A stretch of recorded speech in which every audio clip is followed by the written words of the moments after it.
He thought she was just another black woman he could scare into silence until she walked into that courtroom and tore his career apart. The road was almost empty that night. A few cars passed by, their headlights shining off the wet pavement. Streetlights flickered above, casting long shadows across the highway just outside Birmingham, Alabama. It was a little after 11, the kind of late hour when most people just want to get home. Lieutenant Commander Renee Dawson had been driving for nearly 2 hours.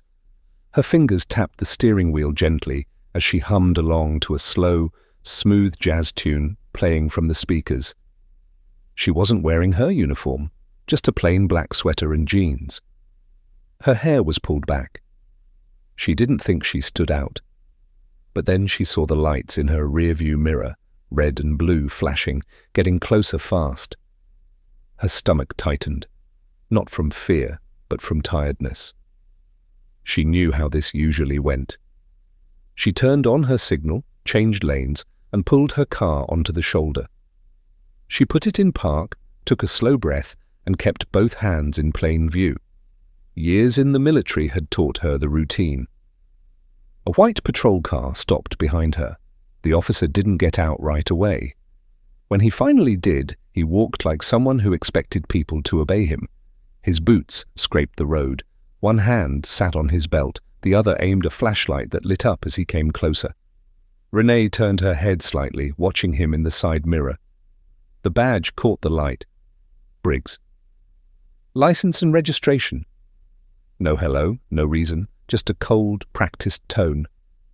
Renee looked at him in the mirror, then slowly reached into the glove box and handed him her documents. Was I speeding, officer?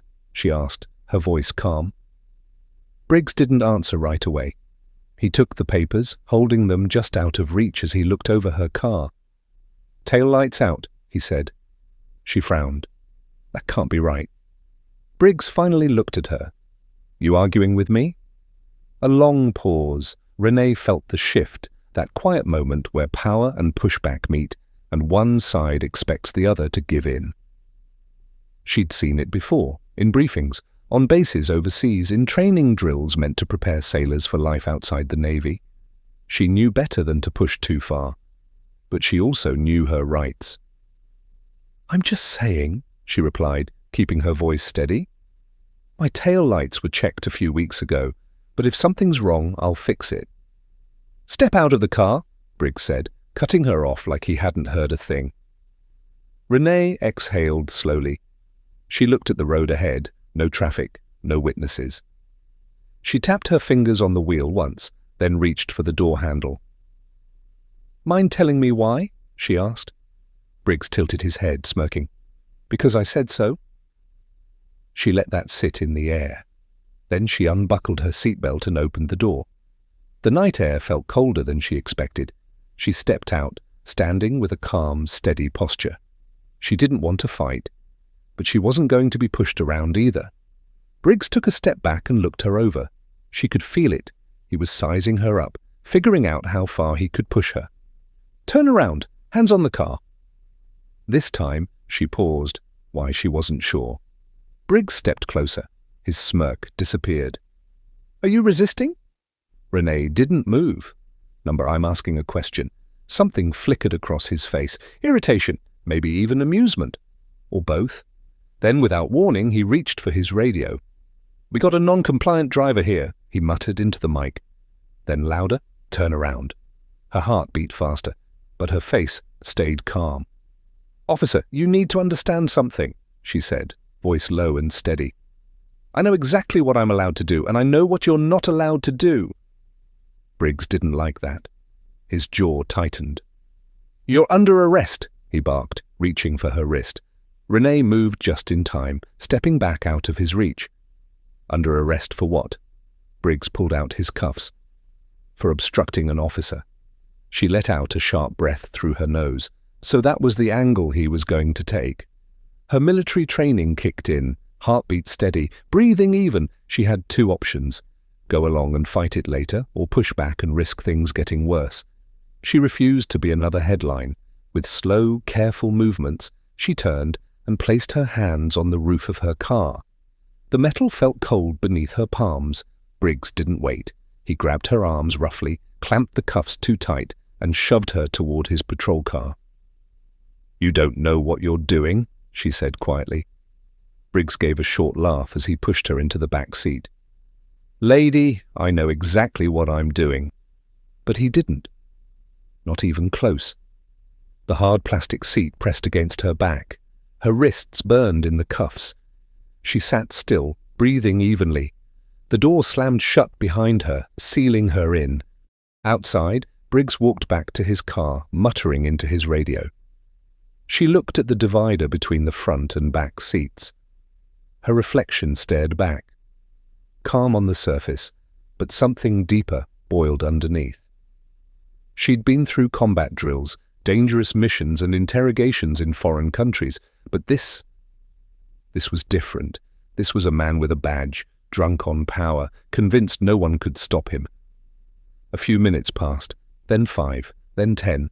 She shifted her hands slightly. The cuffs were far too tight. He had done it on purpose.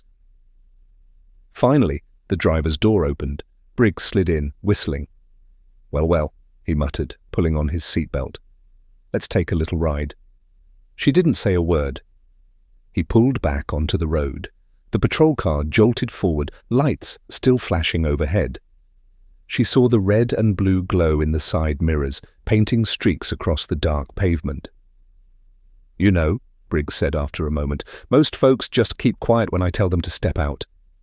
Renee let out a short breath through her nose. "And most officers don't arrest people for asking questions during a traffic stop."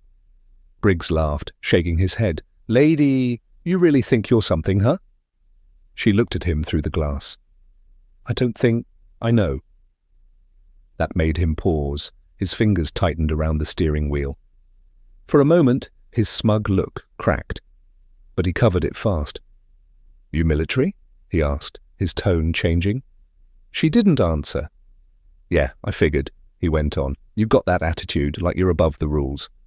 He smirked. "Thought I'd back off if you played that card, huh?" "Still," she said nothing.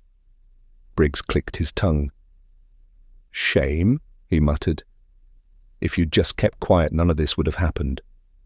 Her jaw clenched. The nerve, like this was somehow her fault. The station came into view, a low, grey building just off the main road. The parking lot was mostly empty. Late-night processing was slow, and for now, she was the only one there. Briggs pulled into a marked spot, shut off the engine, and turned to face her through the divider. "Gotta say," he said quietly, "I love it when they make it easy." Before she could speak, he was out of the car. The door slammed shut behind him. Seconds later, her door opened. "Let's go," he said. Renee stood slowly, twisting her wrists slightly, the cuffs still biting into her skin. He hadn't loosened them at all. She kept her head up as he led her inside, past a bored-looking desk sergeant, and straight into booking. The holding area smelled like old coffee and sweat. A metal bench lined the wall. A heavy steel door led to the cells. Briggs took off her cuffs, just long enough to run her through the system. Fingerprints, mugshot, the usual routine.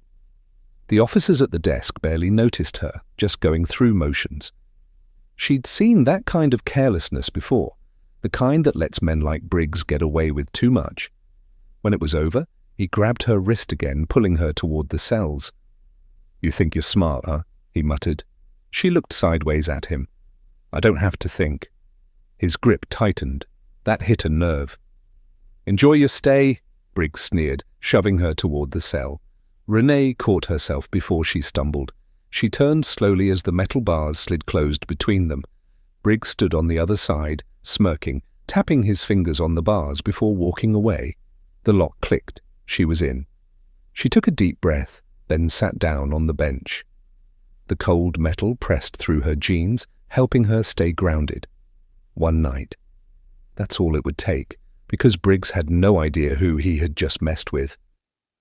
The bench was hard. The air smelled like sweat and cleaning supplies. Renee shifted, rolling her shoulders, trying to ease the stiffness. The cell was plain. 4 walls, 1 flickering light, nothing else. She'd slept in worse places. in countries where danger was real, where just staying alive took everything. This question mark. This was nothing, but she was angry. Through the bars, she heard the faint sound of voices at the front desk, paperwork shuffling, a coffee cup hitting a table. She exhaled slowly. Control the breath, control the mind, basic training. Then, footsteps. She knew it was him, that arrogant rhythm, like he owned the ground he walked on.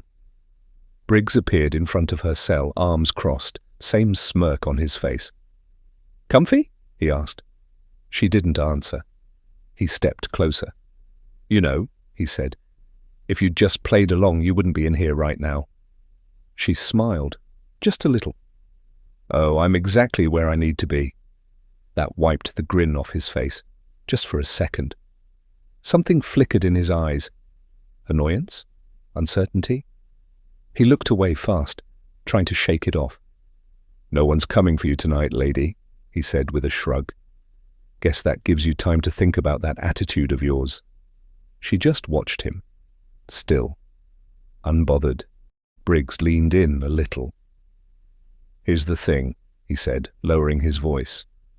"People like you think the rules don't apply.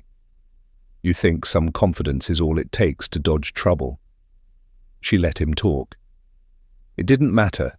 He had no idea what was coming.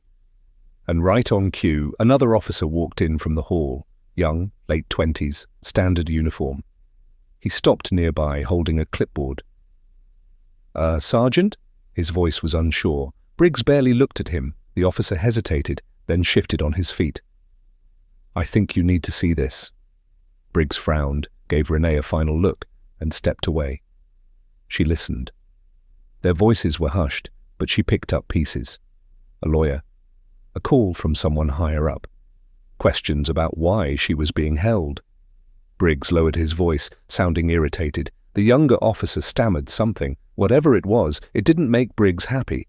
Then footsteps again, this time fast, angry. Briggs stormed back, jaw tight, fists clenched. No smirk this time. "What the hell did you do?"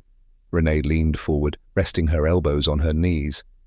"I didn't do anything," she said calmly. Then tilted her head slightly. "But people talk, and some of us have friends in very high places." Briggs's face darkened. There it was. That moment when the power shifted. He knew. He wasn't in control anymore. He spun around, cursing under his breath, and walked away down the hall.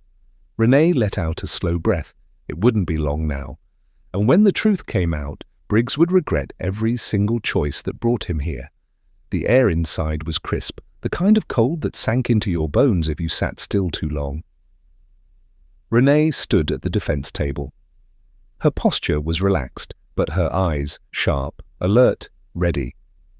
No cuffs now, no orange jumpsuit, no steel cell, just a tailored navy blazer, a simple blouse, and a presence that filled the room.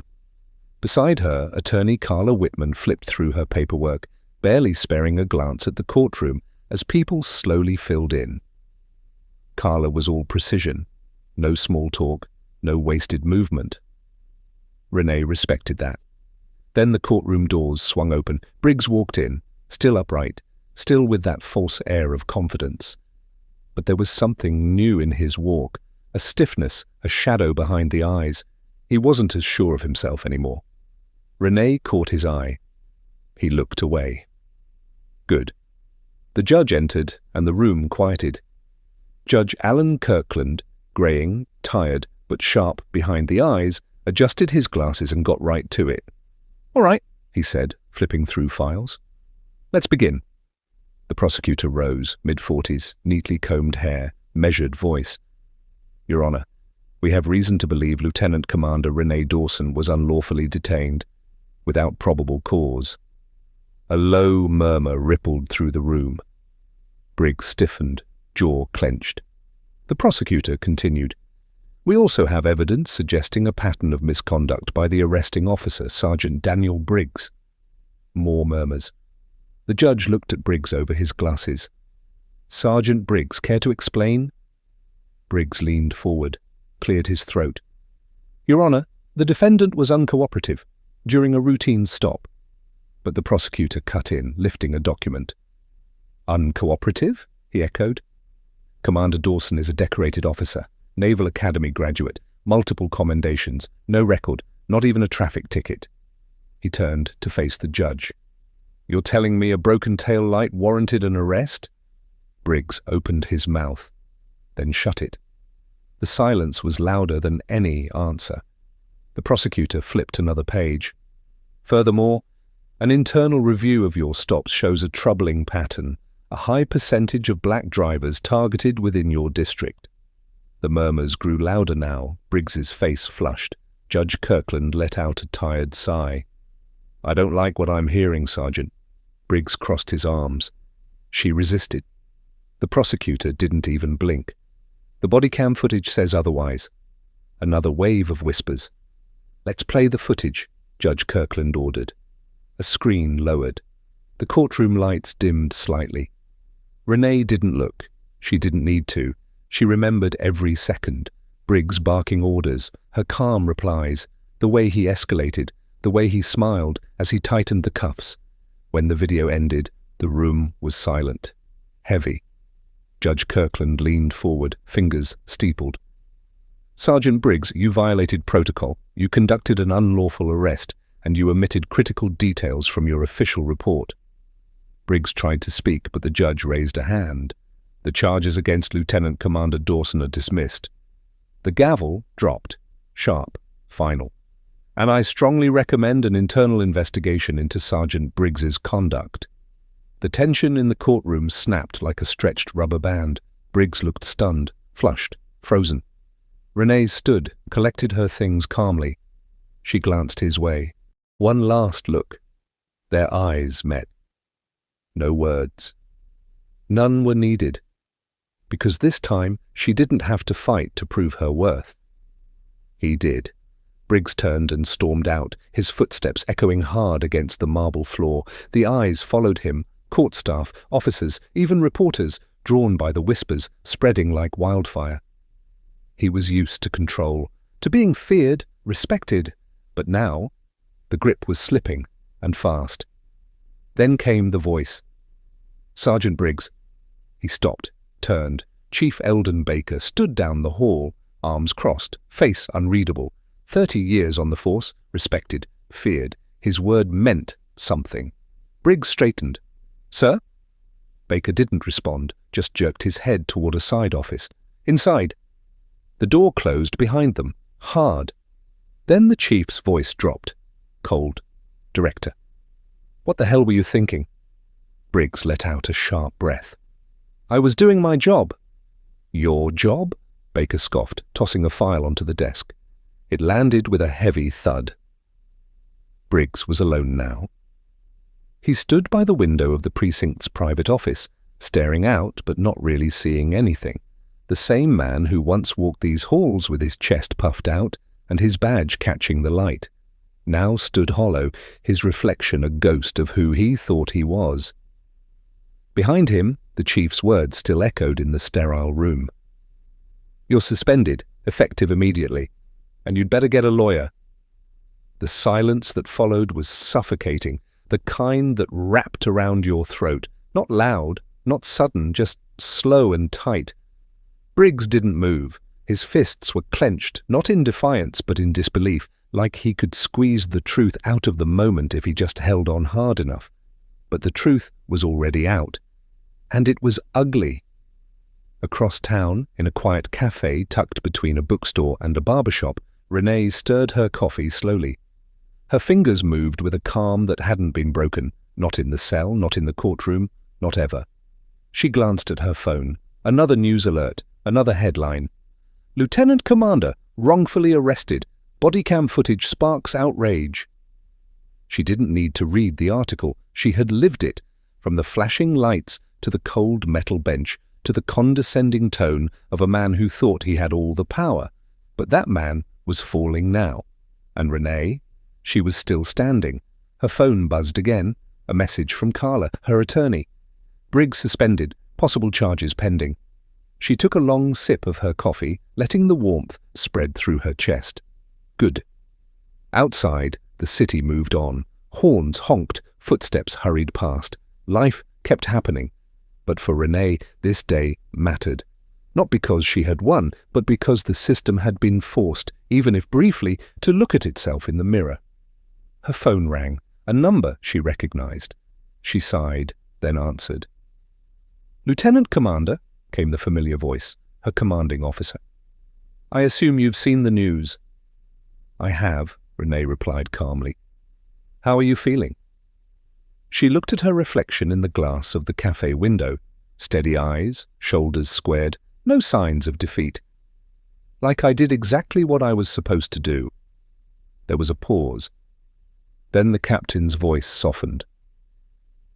"That's what I thought you'd say." Another beat. "The Department of Defense is paying attention. Don't be surprised if they ask you to speak about what happened." Renee let out a quiet breath through her nose. "Not sure I want to be a headline." "You already are," he said.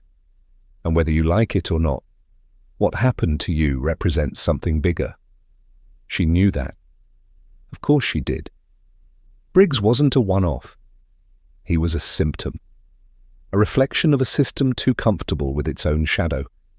This wasn't just her story, it was the story of so many others who had no voice, no rank, no lawyer, waiting with a folder full of facts.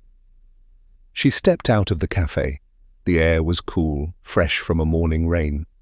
Across the street, a mother walked with her young son, his laughter bouncing like sunlight off puddles. Renee watched them, something steady blooming in her chest. She hadn't just stood up for herself. She had stood up for him. For every little boy who deserved to grow up without fear of a badge turning into a weapon. For every black girl who should never have to learn how to survive injustice before she learns how to drive. Her phone buzzed one more time. Another call, this time from the mayor's office. She didn't answer, not yet. She walked away instead, her steps firm, her purpose clear. Because this fight wasn't over. It never had been. And if power unchecked is power abused, then stories like hers aren't just cautionary tales, they're battle cries.